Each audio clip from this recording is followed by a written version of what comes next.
We'll see. 48 hours. We'll get on the field Wednesday.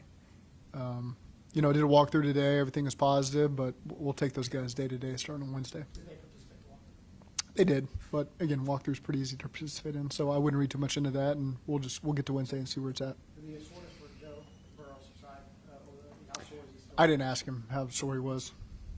Sometimes I don't ask those questions. I don't want answers to. You guys reportedly made some moves today in terms of bringing people in for workouts. There's a report out that you signed a running back.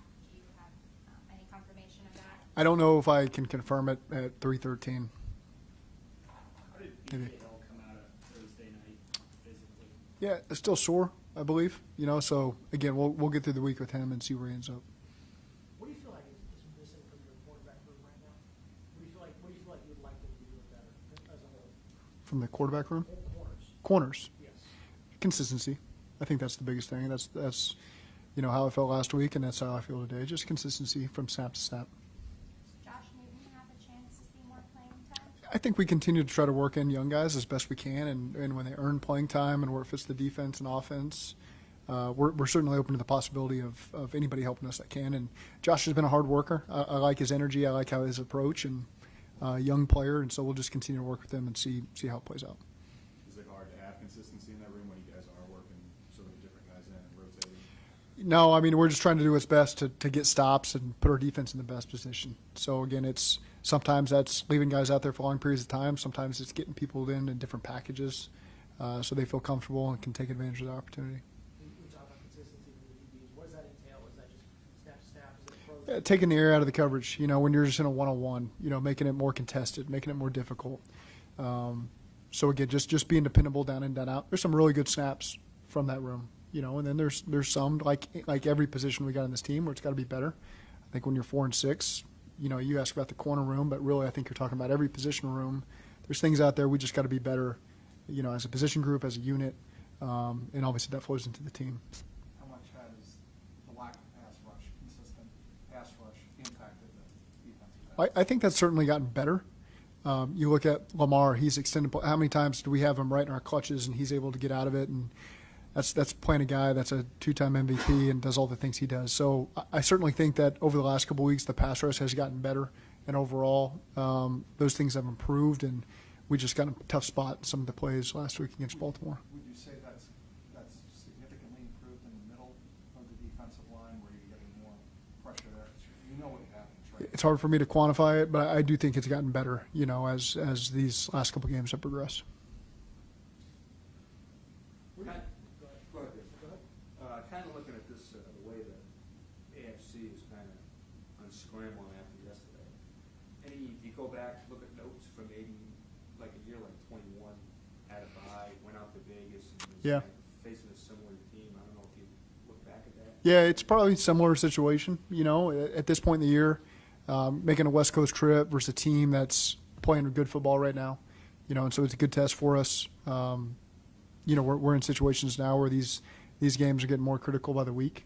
We got 7 more, but this is a big one. It's just kind of a one-game stand right now, and then we got the bye week after that. So certainly, like we do every week, turn all of our attention at the Chargers, and told our guys to get rested up this past weekend and be ready to work this week. And I like the energy we felt so far today on a Monday.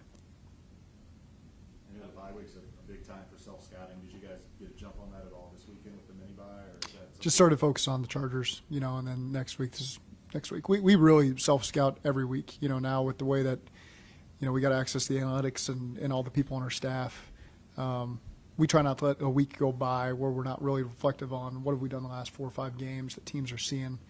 And so I think we've got a good staff that does a good job identifying all that stuff, making us aware of it early in the week. And so there were years where you spent the whole bye week because that was the only time you got a chance to actually comb through the tape. But now I feel like we do a much better job of week to week integrating all those tendencies into our plan.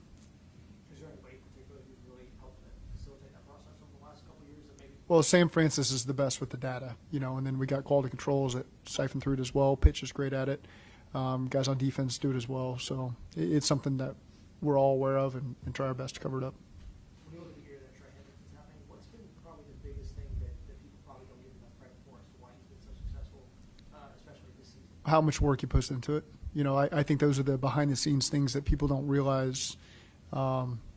He's in here every day. I mean, every opportunity he gets to use the weight room and be in there, and all the body work he does in the training room, and he works as hard as any player in this league. And so it's not a surprise when you see your best players put in the work 365 days a year, day in and day out in the season, and then they go out there and they're able to do the things that they do. It's not shocking that he's maximized every bit of potential he's got in his body because of the way he works and the way he prepares. And so again, it's not surprising that he puts himself with these opportunities. What kind of examples does that for? You got some of the young guys. Yeah, it doesn't seem complex. You know, it's look at these guys who have played at a high level and done it and experienced it, and everyone's different. Everyone's got their different process, so you don't just want to emulate somebody else if that's not what makes sense to you. But certainly makes sense to me sometimes. You guys have taken a lot of pride in the way you tackle, especially the secondary players. Guys in the defensive backfield have tackled the last couple of years. How do you evaluate the way you have tackled both in the secondary and overall? Well, I think there's been moments where we've done a great job against the run, and then sometimes where guys get away on you and you miss some tackles. So I think overall for the year, probably more missed tackles than we're comfortable with. I know that for a fact. But, you know, I think we've gotten better against the run these last couple of weeks and do our best to minimize that. When you're making additions from outside the building this time of year, what's the biggest thing you're looking for that you're hoping to get from those guys? Guys that you can envision a role for. You know, if it's an active roster spot, certainly somebody that can come in and fits a role for you, and you feel like you can find a way to hit the ground running with them, and they can add something down the stretch here. If it's a practice squad, a guy you want to continue to work with and develop, and have a vision for long term. So sometimes it can depend on the position, how deep you are, and kind of what's available on the wire. But you want to have a short term, long term vision for the guys you're bringing at this point in the year. Understanding that losing can take a toll, losing close games can take a toll as well. How was morale inside? It's good. I mean, I think everybody still sees the potential in our season, and losing a close game, it's a punch in the gut for sure. One that you think you got a chance to win, and it slips away from it. But at the same time, we know we got a good football team, and everyone believes that. And different guys, different places have been in these situations before, and there's evidence where you can pull out of it and still have a tremendous season. And so that's what our focus is right now, is focus on the Chargers to point ourselves in that direction to have a tremendous season. Do you have to coach morale? Do you have to coach positivity, or do people check that? No, I think that's a position by position thing. That's something we talk a lot with the coaching staff is make sure your room is heading in the right direction, and that's the leadership that you talk to as well with those players in that room to make sure you're pulling it along, and then that affects the entirety of the team. And so again, that hasn't been an issue that I've seen. Have you had any memorable Jim Harbaugh exchanges or interactions over the years? Yeah, I went to my first ever NFL game. I think it was '92 Bears Steelers, and I got to go to a Saturday walkthrough, and I have a picture with Jim Harbaugh, me, Press Taylor, and Jim Harbaugh. 92, 93. I'm not sure which year it was. It was Steelers at Bears, Bubby Brister versus Jim Harbaugh. So I'm sure I think they retired Mike Singletary's jersey at the game. I think. Very shaky memory as a 9-year-old, 10-year-old, freezing. I remember just being, why are we here?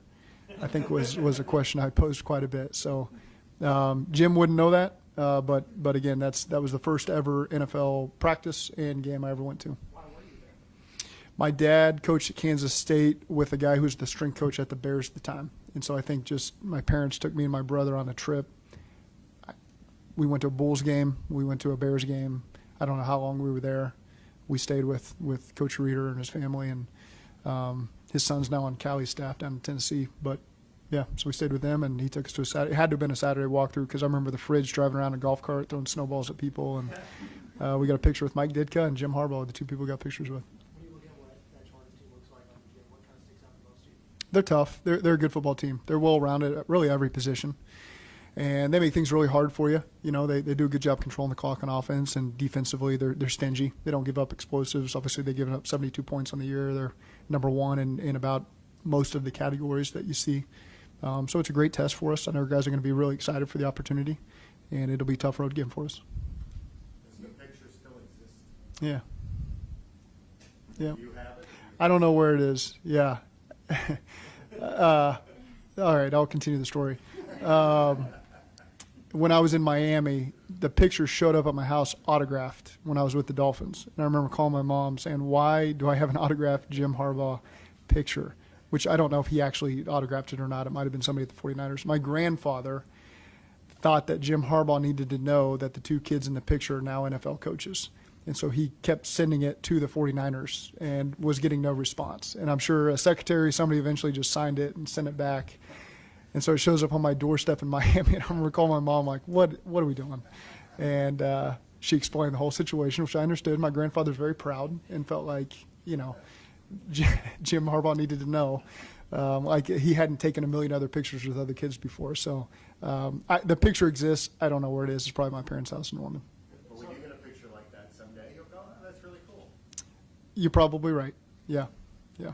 Does Harbaugh ever get relayed the Davis information or No, I haven't. I've never interacted with him since that moment in person.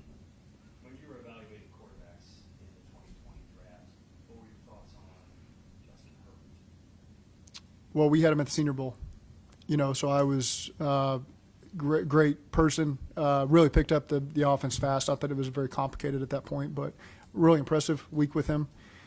So again, no surprise to see him having the success and leading the team like he has. That is not surprising at all, based on everything you learned about him at Oregon, the way you interact with him over the week at the Senior Bowl. Again, really impressive player, and obviously having a tremendous career. why do you think that quarterback class as a whole has been so successful? And when you look at the guys up and down that draft, you've got a lot of success. Why do you think that's been You got to remind me. I've been focused on Joe, Tua, Jalen. Yep, those are the big four. Yeah. Not second deals. I can't pinpoint that for you. You know, it's obviously very talented, very driven players. Not that other classes haven't been. So, you know, it's hard for me to compare against the other ones. What's Jordan Battle showing you in recent weeks? Yeah, it continues to improve, you know, and again, just maximizing the opportunity he's getting. And so, again, I think he's heading in the right direction.